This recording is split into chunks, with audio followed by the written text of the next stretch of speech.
Analfabetas Podcast.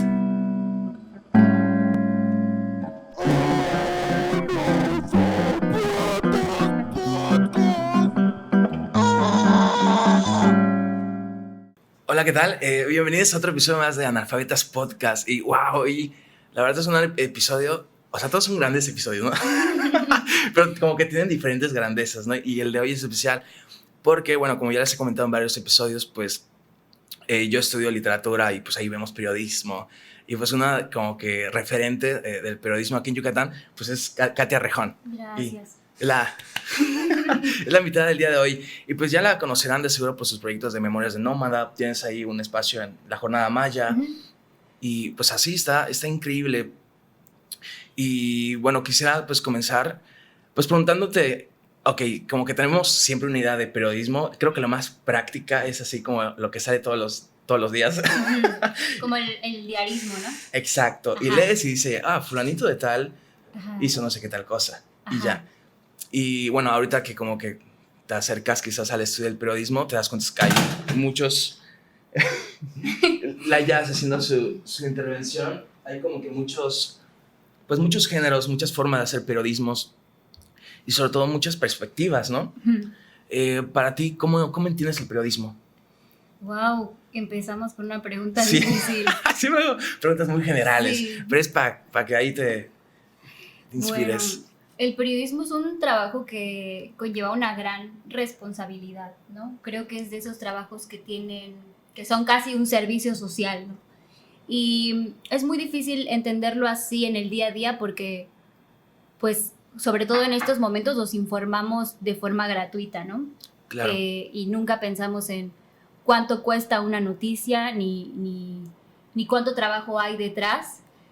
Y entonces eso ha hecho también que haya muchos medios de comunicación, por ejemplo, que lo vean más como un negocio, como un servicio social, ¿no? Y haya otros proyectos, medios de comunicación, que al contrario, como lo están haciendo de la mejor manera, de la manera más responsable, un trabajo detrás enorme, pero que les está costando sostenerlo, ¿no? Pero bueno, el periodismo que a mí me gusta hacer es el que se comprende como un servicio social para informar a las personas de lo que está sucediendo en el mundo, ¿no? Claro, y bueno, está increíble, Memorias de Nómada. Hace creo que una semana sacó un reportaje de drag queens, ¿no? Uh-huh. Y es un tipo de arte, de expresión, de performance, que aquí en Yucatán pues hasta ha sido censurado, ¿no? Sí. Y creo que eso es muy, muy genial. ¿Y cómo comenzó Memorias de Nómada? Memorias comenzó en el 2014, más bien como en el 2013. Yo estaba estudiando periodismo, tenía como 17 años, no me acuerdo muy bien, pero más o menos tenía como 17 años. Y estaba estudiando periodismo y un día entré al teatrito, es un teatrito que está aquí en Chuburná, ¿no? Yo nunca había entrado a un teatro en mi vida, o sea, mi familia no son como asiduos a la cultura, ni había libros en mi casa, etc. Ya. Y cuando entré a este teatrito, tenían el Festival de Teatro Íntimo y había una compañía de España que nunca se me va a olvidar, la primera obra de teatro que vi se llamaba Los Satisfechos y era de un dramaturgo que se llama Raúl Cortés, que solamente eran 3 personas en el escenario y todas estaban como rapadas y fue tan fuerte como la experiencia de vivir el teatro por primera vez en un espacio pequeño en donde no cobrabas, no pagabas una entrada como tal, sino que dabas una cooperación voluntaria y estaba lleno como, o sea, todo el guión era súper hermoso, ¿no? Estaba lleno como de este lenguaje poético español, pero aún así podías sentirlo y podías comprender lo que estaba sucediendo en escena. Entonces yo recuerdo que salí de allá y dije, a ver, o sea, salí llorando, así como, qué hermosa experiencia acabo de vivir. Y recuerdo que pensé que más personas deberían de ver ese tipo de cosas, ¿no? Y que yo no lo encontraba, quise buscar como una revista, un portal o medio de comunicación que me dijera dónde podía haber más cosas así. Y no había uno que al menos me llamara la atención, ¿no? Entonces llegué a mi casa, abrí un blogspot, lo llamé Memorias de Nómada, así como que, a ver, un nombre, ya, así. Ya. Y fue creciendo de forma tan orgánica, tan lento, pero al mismo tiempo como constante, que nunca me dio realmente tiempo de cambiarle el nombre. Después de un año como conocí a un grupo de chicos donde ya dijimos, ok, esto ya no es un proyecto mío, personal, ahora es un proyecto de más personas, y no nada más es mi visión, no nada más son mis ideas, son ideas de más personas, y así como que fue evolucionando y evolucionando hasta llegar a donde estamos ahorita. Oh, qué chido. Uh-huh. Y de hecho, lo que comentas ahorita de que algo que empezó quizás como una visión muy, muy personal, Uh-huh. se convirtió en algo, pues ya una comunidad. O sea, ya tienen varios proyectos, además de las publicaciones que hacen de reportajes, pues tienen igual podcast, que Sí. son compañeros podcasters, un saludote. Sí, sí, sí. ¿Y cómo fue esta sensación de encontrar a personas que no me atrevo a decir que piensen igual que tú, pero sí muy parecido y que estén como que creo que sí buscando los mismos objetivos, ¿no? Sí, creo que cuando tenemos una intuición de que algo hace falta, de que una idea estaría padre o que algo nos gustaría que existiera en el mundo porque nosotros lo consumiríamos o nosotras lo consumiríamos, suele ser porque no somos las únicas personas que pensamos así, sino somos como resultado de un contexto, de relaciones personales, de un círculo, de cómo está el mundo, etc. Entonces, creo que cuando le hacemos caso a nuestra intuición y hacemos las cosas porque nos nace y porque queremos que exista, queremos que eso exista en el mundo porque sentimos que hace falta, es como el primer paso. Pero luego cuando encuentras personas y dices, oye, ¿sabes qué? Yo tengo la misma idea que tú o tengo la misma inquietud que tú, dices, perfecto. Entonces esto quiere decir que es una gran idea la que acabamos de tener. Y generalmente en un proyecto, mientras más miradas, mientras más cerebros, mientras más manos, el resultado siempre va a ser mejor. Entonces, y eso es lo que hemos aprendido como en el camino, ¿no? Creo que también una cosa que no solamente está en el periodismo, sino que está en todos los lugares, es la idea de la competencia, de ver las cosas como si fulanito lo está haciendo igual que yo, quiere decir que me va a robar las ideas y tengo que hacer Sí. lo mejor para que... Y después te das cuenta de que no tiene que ser realmente así, ¿no? A nosotros, a nosotras en Memorias, nos encantaría que existieran más proyectos de periodismo cultural, ¿no? Y por eso hicimos justamente vinculación con esta universidad, que no voy a decir su nombre porque nadie en los invitados quieren decir su nombre, entonces no lo voy a decir tampoco. Ok.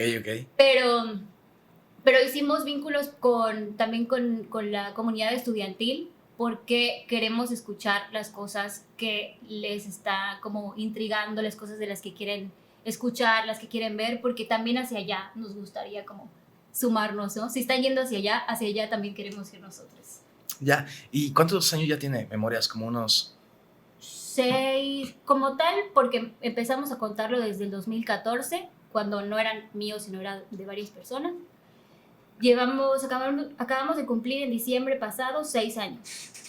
Wow, Uh-huh. ya es bastante, ¿no? Para un proyecto cultural. Sí. Increíble y Sí. para los que faltan, ¿no? Pues ojalá Claro. Que sí. No, está muy chingón lo que dices. Creo que, por ejemplo, Analfabetas, este podcast, pues surgió más o menos de ese tipo de inquietudes, ¿no? Y creo que varias bandas ya está empezando como a armar igual sus propios proyectos y eso está muy chido. Y quise escucharte, ¿cuál fue de las mayores dificultades para llevar a cabo Memorias? Uy, muchas. Creo que la primera es que la falta de profesionalización en el ámbito del periodismo cultural en Yucatán. O sea, no tenemos, por ejemplo, una licenciatura de periodismo de calidad en el estado. Creo que nada más existe una y la verdad no es muy buena, que es donde yo estudié. Y en los planes de las licenciaturas, al menos que yo conozco, tienen un semestre, creo que, de periodismo cultural, y es como insuficiente porque el periodismo cultural es todo el mundo, ¿no? Y además tienen como estos formatos acartonados de la televisión y la pantalla verde, ¿no? Y creo que les falta como voltear a ver las cosas que les interesa hacer a sus estudiantes, como podcast, ¿no? Como videos para internet, como videos de TikTok incluso, ¿no? Hay proyectos de periodismo súper interesantes en TikTok, como Es para mi tarea. Entonces, creo que en esa época, imagínate, estoy hablando como abuelita, en esa época, sí. Hace 10 años cuando yo estudié, como 8 años cuando yo estudié licenciatura, era todavía más complicado decir, ok, el periodismo cultural es esto y se hace así, y en el Estado necesitamos que se haga así. O sea, eso no existía, ¿no? Ok. Y eso lo fuimos descubriendo en el camino, empezamos a descubrir y a hacer nuestras propias configuraciones de qué es cultura para nosotros, para nosotras, cómo queremos comunicar la cultura, qué es la cultura en Yucatán, qué cosas necesitamos, qué cosas nos duelen desde la cultura y cómo las comunicamos para que no sea el baile folclórico de del 16 de septiembre, y, o sea, cómo vinculamos la cultura con cosas que realmente importan, como los derechos humanos, ¿no?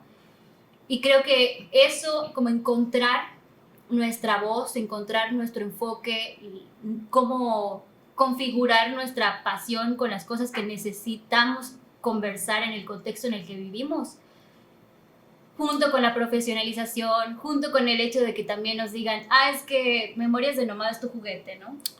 Como si es lo que haces, si es tu hobby, ¿no? Es lo que haces los fines de semana. El hecho que no haya como modelos de negocio tan rentables para proyectos independientes como el nuestro. En fin, son un montón, pero la verdad es que lo que nos ha dado Memorias de Nómadas siempre ha sido mucho mayor. Obvio, si no, no lo sé. Si no, ya lo hubiéramos dejado de hacer, ¿no? Claro. A los obstáculos. ¿Y qué ha sido lo mejor que has, pues, no iba a ser rescatado, pero no, que has, pues, tomado de todo este proyecto que sigue bastante vivo? Pues gente hermosa, que tú me decías, no sé, hace un momento que gracias a este podcast has conocido a gente muy chida, y creo que me pasó lo mismo. Mi novio, mis mejores amigos, los trabajos que tuve, que he tenido y que tengo hasta ahora son gracias a Memorias. O sea, yo entrevisté a mi novio porque él era músico de chiptune hace varios años. Mi mejor amigo lo conocí por un proyecto de Memorias. Mi mejor amiga la conocí porque ganamos un premio por un artículo que escribí en Memorias, ¿no? Cuando llegué a pedir trabajo por primera vez, lo único que tenía era lo que había hecho en Memorias. Entonces, realmente ha sido como una plataforma de un salto, la verdad, para cosas personales, pero también profesionales. Y he conocido a gente muy hermosa gracias a este proyecto. ¡Wow! ¡Qué bonito! ¡Qué historia de motivación! Sí. Para todas las personas que nos están escuchando y quieren hacer un proyecto cultural. Ahí está. El ejemplo. Y wow, muchísimas gracias por compartirnos eso. Y ahorita quizá ya entrar a temas en cuanto al periodismo. Pues siempre como que nos enseñan en la escuela. Bueno, como comentaste, pues es nuestro caso, ¿no? De que es que literatura y lengua modernas, ¿no? El nombre elegante, y tenemos un semestre de periodismo y ya. Sí. Y para eso ya nos avientan, ¿no? A ser periodistas. Pero siempre como que nos meten en la cabeza que hay como que un periodismo objetivo, ¿no? Esta palabrita. Y después, justamente, creo que la palabra esa sirve para justificar la invisibilización de varias expresiones, ¿no? Como que no, esto no forma parte de esto, cuando pues es bastante evidente, ¿no? Pero sí, creo que como ya entra quizás a una cosa más de la subjetividad, como dicen, no sé, ¿cómo ves esto que es bastante complejo y con lo que nos avientan, ¿no? Desde la escuela. Bueno, yo pensé que ya estaba superada la idea de objetividad. O sea, es evidente, es obvio que la objetividad no existe. O sea, no somos inteligencia artificial, no somos robots, somos seres humanos que crecen en un contexto con ciertas ideas, que son educadas de cierta forma, que hablan, que tienen ideas muy personales y opiniones muy personales sobre muchas cosas que no tienen que ver con una misma o con una misma, sino que son parte de la sociedad, ¿no? Yo lo que puedo decir es que los reporteros, y la verdad es que la mayoría de ellos hombres que he conocido en mi vida, que tienen esta idea de la objetividad, en realidad no son objetivos, porque tienen ideas muy inflexibles sobre ciertas cosas, como lo comentábamos fuera del aire, ¿no? Como esta idea del lenguaje incluyente, que piensan que trabajamos por y para la lengua, cuando en realidad no. O sea, yo no trabajo para la lengua, yo trabajo para las personas, y las personas se comunican de formas muy distintas. Claro que eso también como tú dices, así nos lanzan, y yo también lo pensé en algún momento, ¿no? Yo también dije, no, hay que respetar la forma en la que... Pero luego te das cuenta de que eso realmente es no... O sea, no es lo importante. Creo que también nos tocó vivir en un momento en el que están sucediendo cosas simultáneas que a veces nos cuesta tiempo entenderlas, ¿no? Como sale cualquier conflicto que te imagines, político, social, meteorológico, lo que sea, y ya hay como 20 personas que nada más lo leyeron así como de pasadita y ya tienen una opinión al respecto, ¿no? Y creo que en ese sentido el periodismo lo único que puede hacer es tener una opinión responsable, porque no podemos tener una opinión objetiva. A mí me parece más honesto decir, yo soy periodista feminista y estas son las cosas por las que trabajo y estas son las cosas de las que me interesa hablar, ¿no? Y bueno, eso, realmente creo que la idea del periodismo con objetividad no existe, y que lo más honesto que podemos decir es, yo tengo mi opinión, pero es una opinión contrastada, informada, que hice lo posible por comprender lo que estaba sucediendo antes de presentártelo, ¿no? Como Sí, una sí. nota, reportaje, investigación, lo que sea. Y ahorita que mencionaste lo de te comenté, un Lolita Yara, ¿no? El clásico de cada episodio, de que te comenté de lo lenguaje inclusivo, ¿no? Ahorita que tú lo mencionaste, ¿has tenido algunas trabas por querer utilizarlo pues, en tus chambas? Bueno, primero tengo que decir que la primera traba la puse yo. O sea, yo realmente sí tuve momentos en los que no aceptaba el lenguaje incluyente, sobre todo cuando todavía no era como muy utilizado, como que no había suficientes reglas, no reglas como gramaticales, sino como que, ok, si utilizamos la E, no utilizamos la X al mismo tiempo porque entonces no se va a entender nada, ¿no? Sí, sí. O si hablamos, entonces utilizamos la E, pero si escribimos a lo mejor podemos utilizar, o sea, como que todavía no estaba bien, pues, Como no sé, de como acordado, socializado. ¿no? Ok, exacto. socializado. No había como demasiada información. Pero no, la verdad es que no. Yo también soy muy flexible como en los lugares donde publico, ¿no?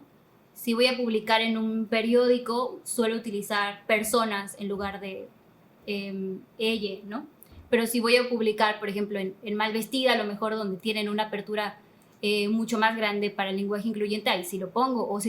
O si voy a escribir para memorias, igual ponemos E. Entonces, como que también depende mucho de dónde vayas a publicar, ¿no? Ya. También lo que nos tocó ver como que, o sea, hay como que muchos tipos de periodismo, ¿no? Los periodismo deportivo, político y así, y el cultural siempre se me hizo bien complicado entenderlo porque, o sea, llega la pregunta de qué es la cultura y entonces pues nadie sabe así como que una definición única y te acercas y puede entrar tanto religión como política, como incluso muchas cosas, ¿no? Es como tal cual como, no sé, la expresión humana, ¿no? Por completo. En tus proyectos y ya en tus otras chambas, ¿cómo tú tienes alguna forma de delimitar esto? Como que, ok, yo soy periodista cultural, entonces solo voy a escribir estos temas, o cómo funciona en tu... Creo que hay una periodista que sigo mucho y siempre cito que se llama Leila Guerriero y ella tiene Sí. un artículo que se llama El periodismo cultural no existe. Y ella dice, por ejemplo, que para escribir periodismo cultural no necesitas tener más ni menos herramientas que para hacer cualquier otro tipo de periodismo, ¿no? Porque en realidad es como, a lo mejor sí está delimitado por los temas, pero, o sea, realmente es más bien el enfoque que le vayas a dar y cómo vayas pues, a escribir o reproducir o hacer una producción al respecto. Por ejemplo, en una mesa en la que participé al principio de la pandemia, había un periodista cultural de esos como muy conocidos en Yucatán, ya saben, como señores. Un saludo, Un saludo a los señores maestros de periodismo cultural en Yucatán. Y él decía, no, es que Kalimba, eso es periodismo de espectáculos, eso no es periodismo cultural, ¿no? O Niurka pero, o sea, si tú le haces un perfil a Niurka así como, ¿por qué Niurka es parte de nuestras frases cotidianas, ¿no? O sea, ¿por qué a veces digo, mira, topaste con pared, o te quisiste lucir, pero no te salió, es parte ya de nuestro argot como de la cotidianidad. Si quisieras hacerlo un perfil así, pero bien, ¿no? Investigado, reporteado, bien escrito, a Niurka, ¿por qué no va a ser periodismo cultural? O si vas a... Ok, si haces una nota de Kalimba y su concierto, pues sí, a lo mejor es periodismo de espectáculos, ¿no? Pero si haces un artículo de cómo los músicos como Kalimba utilizan su poder para salir con niñas menores de edad, también puede ser periodismo cultural, ¿no? Porque estás hablando de la industria musical, porque estás hablando de artistas, porque estás hablando de algo que también tiene tintes políticos y sociales. Y es un poco también lo que proponemos en Memorias, ¿no? Vamos a hablar de las personas con discapacidad y vamos a hablar del arte al mismo tiempo. Vamos a hablar de las señoras que bailan zumba en el parque, pero vamos a hablar cómo un baile en un espacio público las empodera. Entonces, como hacer estos cruces entre la cultura, pero también las cosas pues, de las que necesitamos hablar, es el periodismo que más me gusta hacer en el ámbito cultural, ¿no? Pero la verdad no creo que haya así como la definición de periodismo cultural. Claro, sí, como cualquier cosa de humanidades es muy cambiante y creo que es parte de... Por ejemplo, en uno de tus programas había una chica que decía que ella buscaba cosas feas en internet, ¿no? Kaylee. Creo que Kaylee sí. Martín, un saludote. Sí, y dije, qué loco, ¿no? O sea, qué chido. Y creo que eso es un tema, por ejemplo, su trabajo y el porqué de su trabajo, eso es lo que platicaron acá, es periodismo cultural, ¿no? Entonces, no sé, como que sí siento que puede estar un poco abierto. Estoy hablando mucho, es la cerveza. No, está perfecto. Ok. No, está muy bien. De hecho, creo que vamos a ir al intermedio. Entonces, nada más un recordatorio rápido a los podcast escuchas de que pues sigan a Analfabeta en sus redes sociales, danle aquí al botón de me gusta, suscríbanse si no lo han hecho.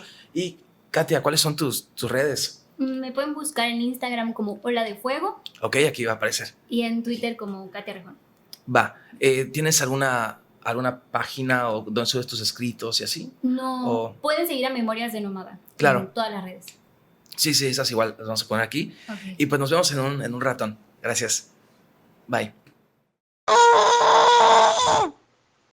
Hey, ¿qué tal? En esta ocasión vamos a repetir intermedio. Va a ser otra vez el maravilloso cuento Pentandra de Merivit Pérez. Y además queremos aprovechar este espacio para recordarles que todas las personas invitadas a este podcast pues siguen produciendo arte, chamba, cosas, proyectos. Entonces vamos a aprovechar este espacio para pues tenerlos otra vez presentes. Antes que nada tenemos a Merivit con su libro Pentandra que fue publicado recientemente y lo pueden conseguir con ella directamente en su Instagram @rio.devit o lo pueden conseguir presencialmente en las librerías La Meiga y la librería central Manuel Cepeda Peraza. Por otro lado tenemos a Sartén 129 alias Kaylee Martín que bueno sacó una plantilla de flashes que está excelente y además está viniendo unos prints de sus ilustraciones. Entonces pues aprovechen, están wow, están increíbles.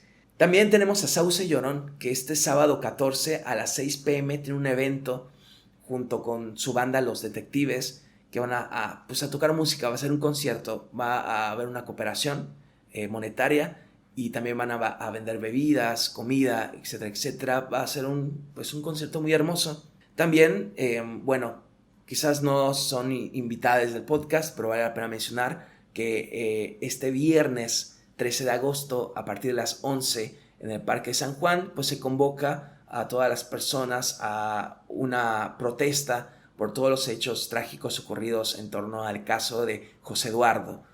Tengo entendido que van a haber ventas, pero también va a haber micrófono abierto. Si quieres decir algunas palabras, manifestarte, expresarte, compartir una canción, un poema, alguna letra, pues ese podría ser tu momento para conectar y hacer comunidad con otras personas preocupadas por toda esta situación. Por último, tenemos a los compañeros de Buenos Humos Podcast, que al igual que nosotros, siguen sacando un podcast a la semana. Recordemos que Buenos Humos se trata principalmente de bandas independientes del sureste. Entonces, de ahí, de a fuerzas vas a conocer música nueva y muy increíble y muy diversa. Además, los integrantes Luis, Carlos y Fer, pues comentan cosas de la escena musical y pues es bastante interesante y fructífero. Y eso sería todo. Espero disfruten otra vez el maravilloso cuento de Meribit y también el episodio increíble con Katia. Pentandra. El día que el abuelo se convirtió en crisálida, la casa pareció un zoológico en el que nosotros éramos el espectáculo. El abuelo pendiendo de un árbol, la atracción principal. No es difícil imaginar cómo aquel capullo verde metálico de dimensiones humanas llamó la atención de todo el que le vio esa mañana. Bastó el grito trágico de la abuela para que la familia corriera hacia el patio y pronto viera vecinos, policías y reporteros acechando tras la albarrada. El llanto de la abuela aumentaba conforme el barullo de afuera lo hacía. Mis tías, para calmarla, ahuyentaron a la gente como se hace con las moscas e instalaron un muro de sábanas alrededor del abuelo. El público ofendido nos insultó por ser responsables del escandaloso evento que alborotaba la colonia. Y no faltaron los voluntarios con filos dispuestos a cortar de un tajo el problema. Por supuesto nos negamos. Así fue como la amabilidad inicial se convirtió en amenazas. Ante el griterío, los policías marcaron la casa con un cinto amarillo que tenía la leyenda «Precaución», como si hasta ese momento no hubiéramos sido lo suficientemente llamativos para el vecindario. Luego interrogaron a la abuela y, sin entender mucho de la situación, propusieron trasladar al abuelo con todo y árbol a un lugar en el que su presencia no causara disturbios. No aceptamos, pues conocíamos al abuelo. Siempre evitó despertar en lugares desconocidos. Propusimos que se quedara en casa y que los policías vigilaran el domicilio. Así lo hicieron. Al día siguiente, el abuelo fue portada de periódicos. Los encabezados compitieron por ser el más llamativo. Las fotos, mientras más cercanas, mejor. Tan pronto como se publicó la noticia, llegaron aún más reporteros buscando entrevistas. Hubo vecinos que no perdieron la oportunidad de hacerse de un poco de dinero y un ratito de fama, inventándose amistades íntimas con el abuelo. Fueron ellos quienes respondieron las preguntas y vendieron fotos de recuerdos a las familias y viajeros que llegaban a mirar. A pesar de la curiosidad que causaba en la gente, la transformación era un asunto del que estábamos cansados. Todas las veces que el abuelo despertó lleno de sudor y convencidos de que, en sueños, una voz le anunciaba que era una larva, fueron las mismas que intentamos convencerlo de lo contrario, de que sus afirmaciones eran humanamente imposibles. Por supuesto que el abuelo no hizo caso. Aquellos sueños aumentaron y el abuelo cambió de gustos y aficiones. Comenzó a comer hojas y arrastrarse por la casa, actividad que logró con gran habilidad, esparciéndose manteca por todo el cuerpo. A pesar de sus actitudes, no creíamos que su transformación pudiera ser real. ¿Quién lo creería? Tampoco hicimos caso cuando la piel de sus coyunturas se le pusieron moradas y babosas, pues justificamos el cambio como una reacción al aceite y a los golpes que se daba contra el suelo. Antes de convencerse de que era un gusano, era un abuelo como otro más. Todos los sábados, mi primo, el abuelo y yo montábamos las bicicletas para ir juntos al cineclub de un amigo suyo. Pasábamos las tardes viendo películas de Buñuel, comiendo galletas con crema de limón y palomitas caseras que el abuelo preparaba. Lo hacía imitando alguna danza ancestral al ritmo de los granos de maíz explotando en la olla. Pero por miedo al ridículo, tras las actividades propias de larva que había adquirido en los últimos meses, se le prohibió salir. Semanas después, el abuelo ya no quiso ver más películas porque, decía, era una actividad demasiado humana. Durante los días que precedieron a su conversión, la piel del abuelo se tornó blanda y amarillenta. Creímos que tenía hepatitis, así que la abuela le hizo remedios de remolacha y limón. Las últimas noches que el abuelo durmió en su cuerpo de hombre, lo hizo en las ramas del árbol de Pentandra, mismo en el que decidió armar su capullo. Mientras fue crisálida, todos en la familia nos turnamos para permanecer noches en vela a su cuidado, pues no faltó la persona que brincó la albarrada para tocarlo e intentar desprenderlo del árbol. Ni hablar de cómo la gente se conmocionó cuando un especialista en insectos al que dimos acceso avisó la fecha probable de su eclosión. El evento coincidió con el día en que la pentandra soltó sus semillas por todas las calles. A pesar de la espera, nadie pudo ver al abuelo irse. Como marca de su existencia quedó, pendiendo de una rama del árbol, el capullo destellante y abierto como un cascarón. Y bienvenidos de nuevo al episodio de Analfabetas Podcast. Gran episodio. Pues si nos agarraron, no sé por qué razón, como a la micha, pues tenemos aquí a una gran invitada, Katia Rejón. Anteriormente ya platicamos un poco de Memorias de Nómada, del periodismo, pues qué es el cultural y en estas cuestiones que la verdad pues son muy valiosas. Y ahorita quisiera platicar, que nos platiques. Hay como que, ahorita ya nos comentaste que has participado en la FIL de Guadalajara y así, pero sí hay como que mucha diferencia entre estados de México, o sea, en el periodismo cultural.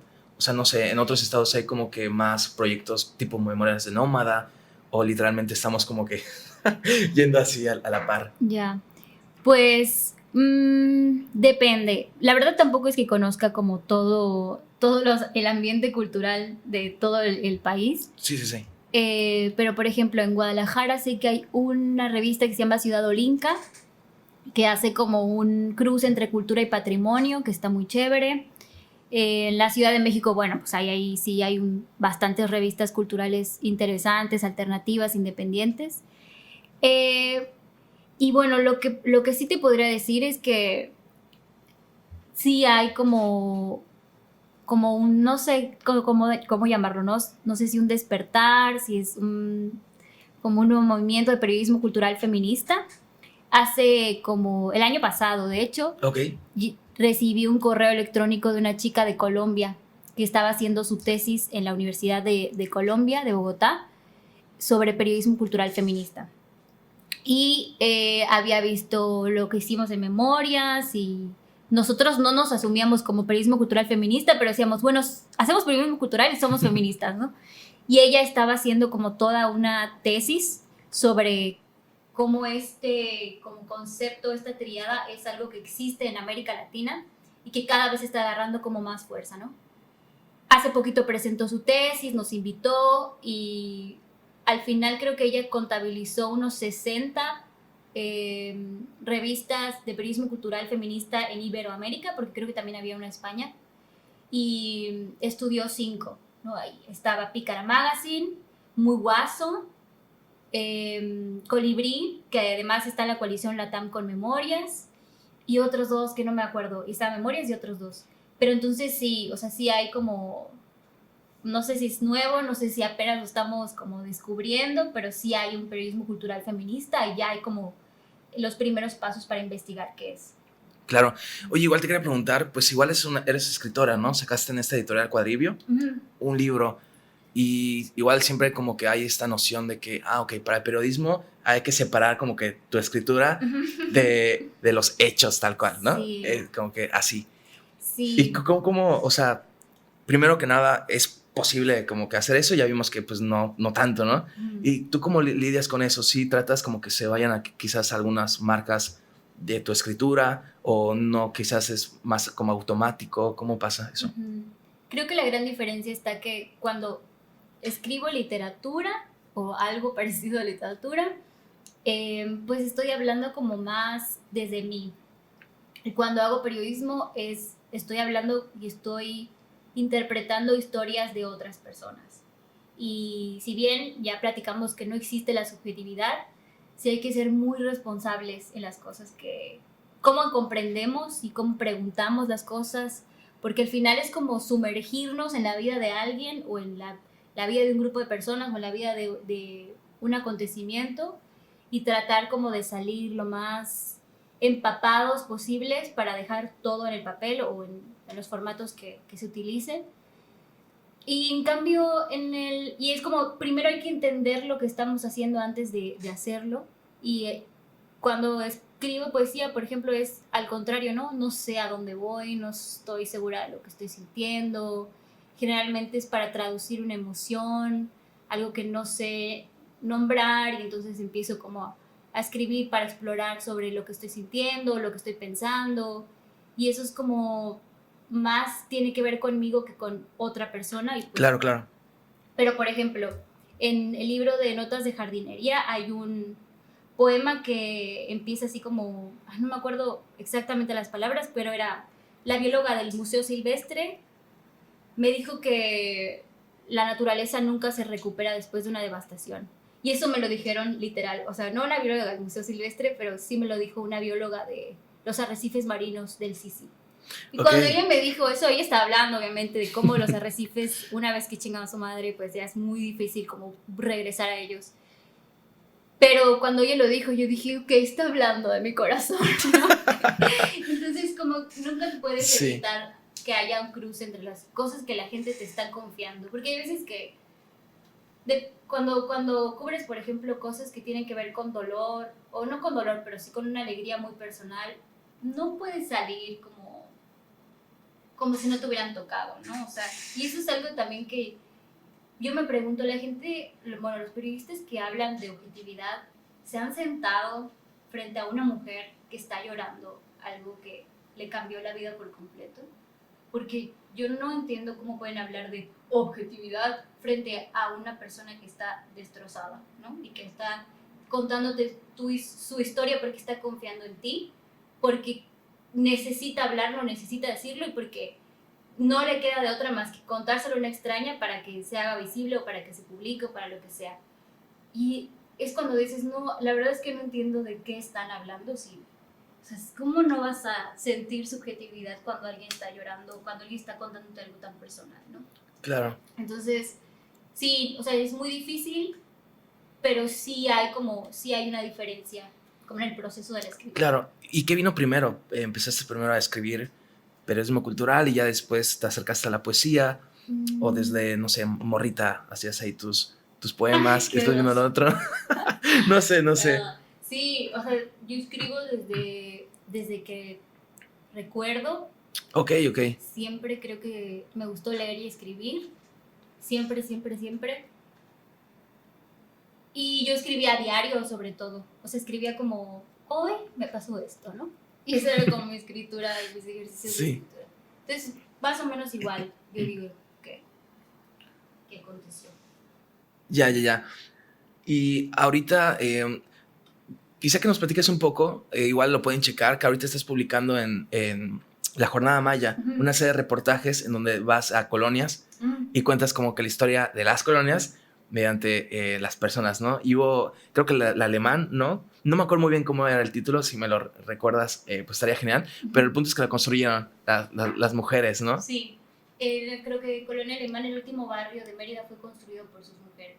Sí, algo así, y dije como que wow, y ya las leí, creo que la mayoría, y está muy increíble, y creo que ahí como que sí se entiende todo lo que ya nos ha estado platicando a través de todo este programa, como que esta cercanía con las personas, y cómo hacer el proceso para hacer tal específicamente este tipo de, estos reportajes. Ay, es bien lindo, es una columna que, como que no sé si les pasa que de repente como tienes una idea y empiezas a prestar atención y empiezas a ver señales como en todas partes y dices, ya, lo tengo que hacer. Y Historias para tomar el fresco es una columna sobre las colonias de Mérida, un poco pensando en que escuchamos muchas historias de Santiago, el barrio, de Santa Lucía y así, pero bueno, todas las partes de Mérida tienen sus propias historias y sus propios tesoros escondidos, pero lo más importante es que quienes viven ahí, quienes han vivido allá 90 años, 80 años de sus vidas, pues desarrollan como un vínculo muy fuerte con el espacio, ¿no? Con lo que nombran su casa, con lo que nombran la calle y los recuerdos que ahí vivieron, etc. Entonces, de eso es Historias para tomar el fresco. Generalmente, primero busco en internet a ver si hay algo interesante sobre alguna colonia y luego contacto a las personas, alguien que haya vivido allá mucho tiempo, alguien que viva allá y que conozca algo para ver. Hay veces, por ejemplo, ahorita va a salir una de Casamata, o a lo mejor cuando se publique ya esto ya salió. Ya, pero hoy es spoiler, ¿no? Hoy es spoiler.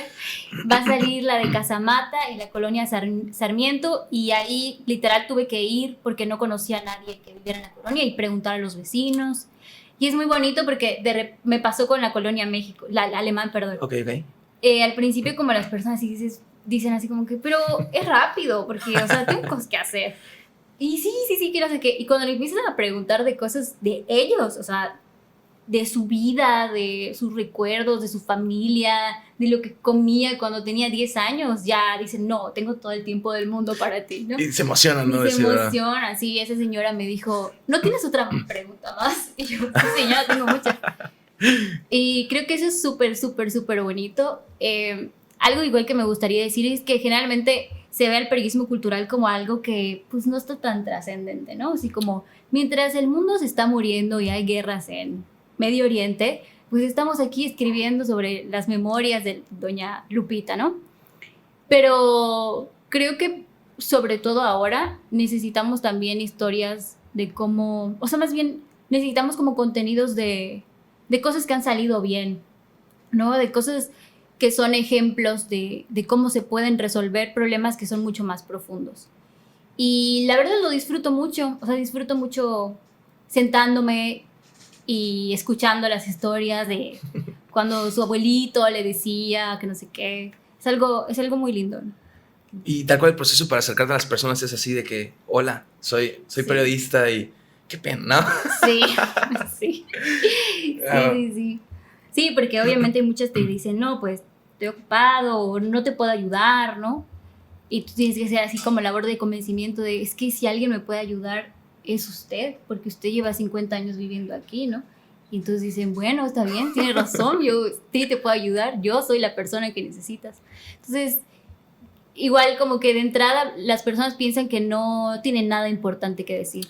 Sí, Y sí, no. wow. Por ejemplo, la señora del Tianguis de la Esperanza, después de que la entrevisté, no había salido en la columna. Me mandó un mensaje en Facebook, me dijo, me hiciste sentir importante. Y yo, y ya. Wow. Ay, qué bonito. Sí, y fue cuando dices como, no, pues sí, o sea, no solamente le importa a ella, sino le importa a toda la gente que vive en la Esperanza, ¿no? O que ha ido al Tianguis de la Esperanza. La verdad es un proyecto que me tiene muy emocionada, que ahorita como que también está como, me estoy dedicando mucho, mucho a eso para que salgan bien. Es una cada semana, entonces también es muy difícil encontrar. Mucha chamba, ¿no? Ujú. Wow. Sí, pero Qué estoy muy magnífico. contenta. Sí, ¿no? O sea, si no las han leído, pues, ¿qué esperan, no? Y mándenme sus historias también. Bueno. Va, sí. Oye, y ahorita, hace unos días, bueno, a partir de esta semana, fue la presentación del libro de Mary Beat. Sí. Y estaban, bueno, por ejemplo, creo que alguien de atrás comentó de que como que era, que muy padre que los jóvenes ya están empezando a hacer como que publicando cosas y así. ¿Tú cómo ves eso? O sea, ¿sí crees que ahorita hay mucha invisibilización a las personas jóvenes por parte de instituciones, de personas incluso? ¿O crees que es más bien algo como que generacional, de que siempre pasa? Que de seguro sí. Sí, creo que sí es generacional, pero también creo que la industria editorial en Mérida como que es menos de no existe. O sea, como que es muy, muy, muy poca. Hay muy pocas editoriales. Creo que no hay ninguna editorial que imprima más que las fanzineras y las cartoneras que hacen una chamba bien, bien increíble, pero que no, o sea, no hay como, no sé, como mucha oferta editorial en el estado. Sí creo que Yucatán en específico tiene como cierto amor muy tóxico a su pasado viejo, blanco. Ciudad Blanca, ¿no? Ciudad Blanca. Patriarcal, exacto. Sí, claro. Eso sí. Pero también creo que es sano que las nuevas generaciones como que digan, no sé si quiero, o sea, no sé si quiero este camino o buscar mi propio camino, ¿no?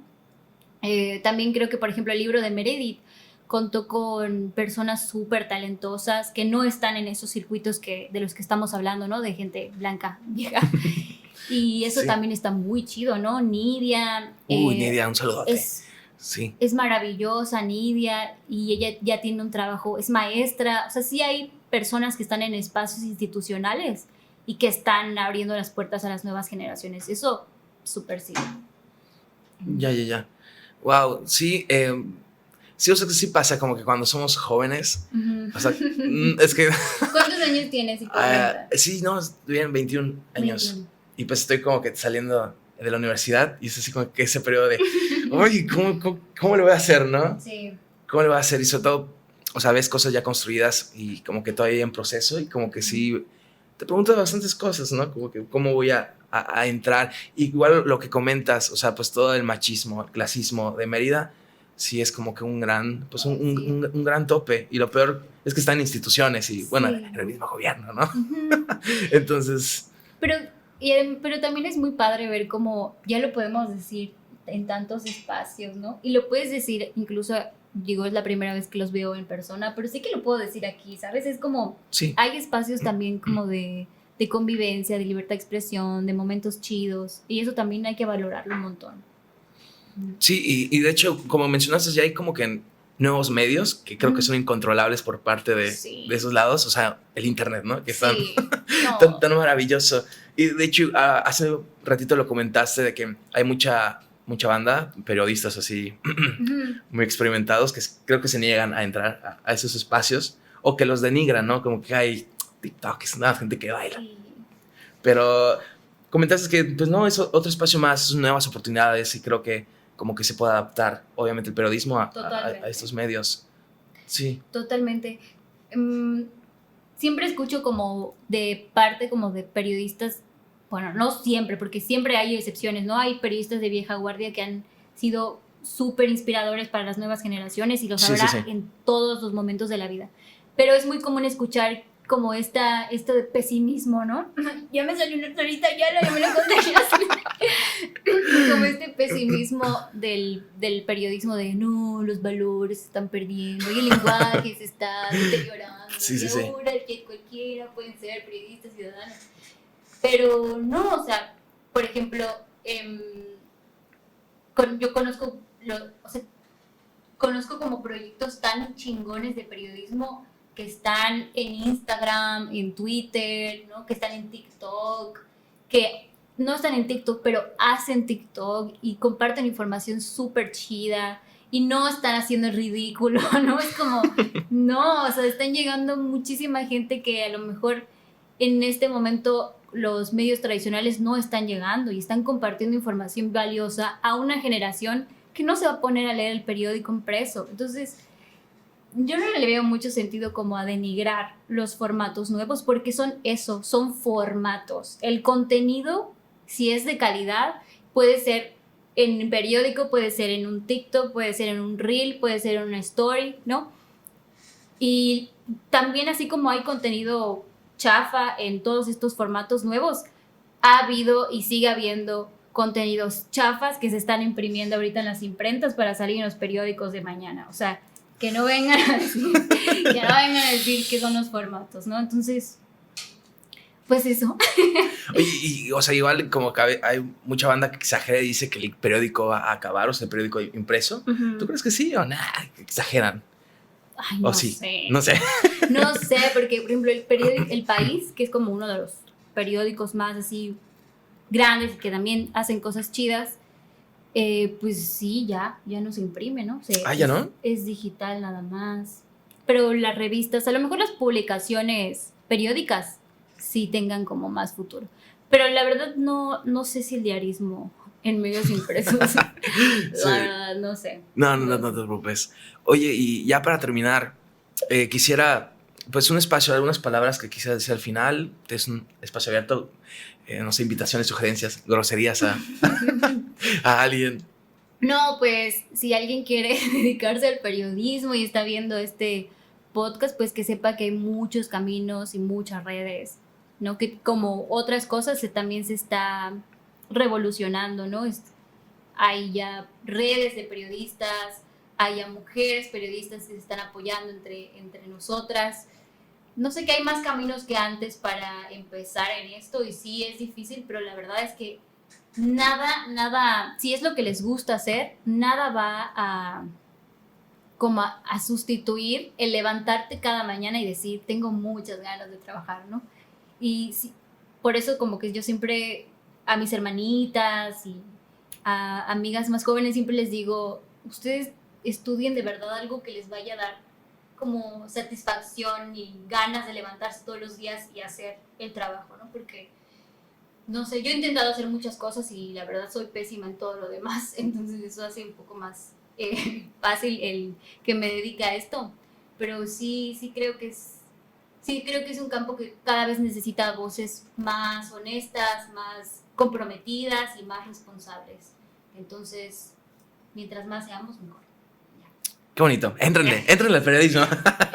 Sí. Sí, éntrenle con todas las ganas que quieran y con todas sus personas completas.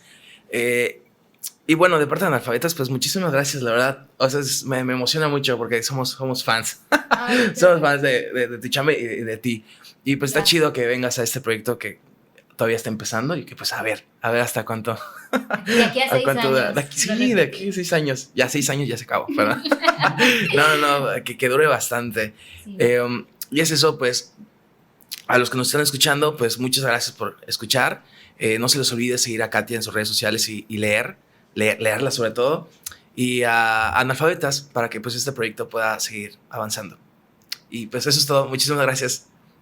Bye. Adiós.